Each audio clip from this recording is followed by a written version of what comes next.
Hello and welcome to What's Next Weekly, Premier NX's weekly podcast for forward-thinking leaders who aren't just keeping up with change, they're defining what comes next. I'm Alex Reed. And I'm Sophia Grant.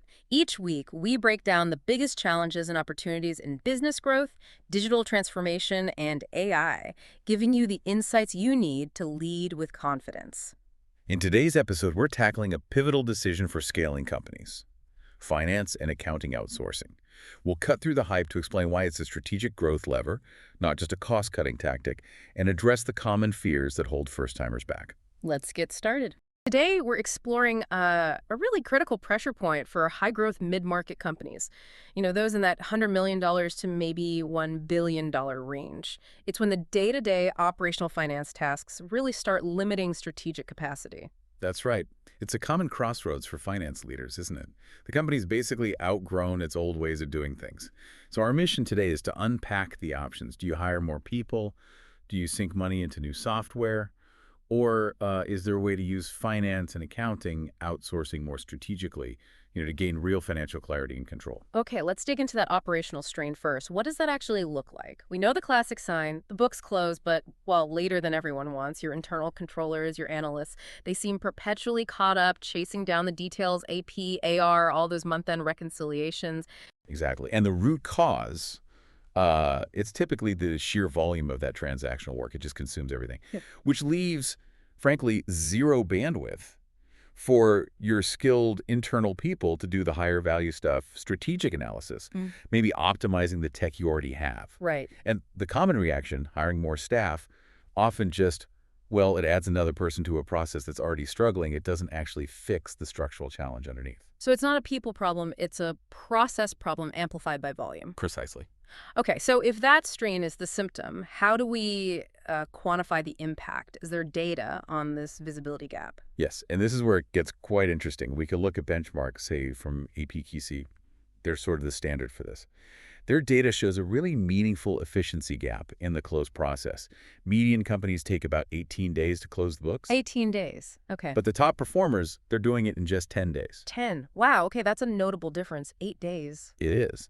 And that 8-day gap, it translates directly into, well, roughly a 2-week blind spot for the business. A 2-week blind spot. Yeah. What does that mean practically for, our listeners, the finance leaders? It means you're operating with limited visibility. Cash flow, strategic positioning. The market's moving, decisions need to be made, but you're looking at slightly stale data. That creates a real competitive disadvantage. Okay, but wouldn't the first thought be automation? Just, buy better software. Why bring in a partner before fixing the tech? That's a really critical question. Here's the thing. Automation thrives on clean, structured data.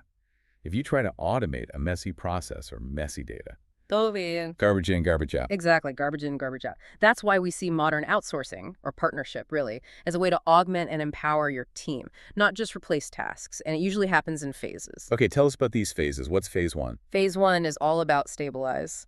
The partner takes on those core time-heavy functions. Think accounts payable, maybe payroll, those monthly reconciliations, and definitely month-end close support. Right, the things bogging down the internal team. Precisely. The immediate goal is just creating breathing room for your leadership, getting things under control. Okay, breathing room achieved. Then what? Then you move to phase two, optimize and integrate. This is often where the real magic happens for mid-market companies. The partner's experts work to maximize the value of the ERP you likely already have.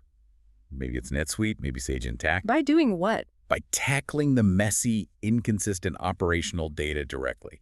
Cleaning up chart of accounts, integrating data from legacy systems maybe, fixing the garbage in part before you rely heavily on automation. So you clean the engine before you try to make it go faster. You got it. You need that clean foundation for automation to actually deliver on its promise. Makes sense. Okay, so stable operations, clean data. What's phase three? Phase three is advance and advise. Now that the operational side is smooth and the data is reliable, the focus shifts entirely. It's about connecting that clean data into your FP&A tools, improving forecasting, providing forward-looking insights, helping you make confident data-backed decisions about the future. So it's moving beyond just recording history. Absolutely. It's a fundamental shift. The finance function moves from being, a scorekeeper documenting the past to becoming a genuine architect of the company's future growth. And you have to remember, the cost of staying in that strained status quo is really the cost of missed strategic opportunities. That's a powerful way to put it. Shifting from operational strain to strategic control. That really is the objective here. So maybe a final thought for everyone listening. Take a hard look at your finance team's focus. Are they primarily looking backward, just documenting what's already happened? Or are they truly empowered to look forward, analyzing trends, advising on what should happen next? Understanding this path can really demystify moving from being overwhelmed to being in control. We hope this demystifies the process and gives you a clearer path from operational strain to strategic control. Absolutely. If you found today's episode valuable, please subscribe to What's Next Weekly on your favorite podcast platform to never miss a conversation. Leaving a rating or a review helps us massively in reaching other leaders like you. We'd love to hear from you. What was your biggest takeaway from today? Is operational strain the single biggest hurdle holding your finance team back from strategic work? Share your thoughts with us on LinkedIn by tagging PremierNX and using the hashtag #What'sNextWeekly. And for more insights, show notes, and resources from today's discussion, visit our website at premiernx.com.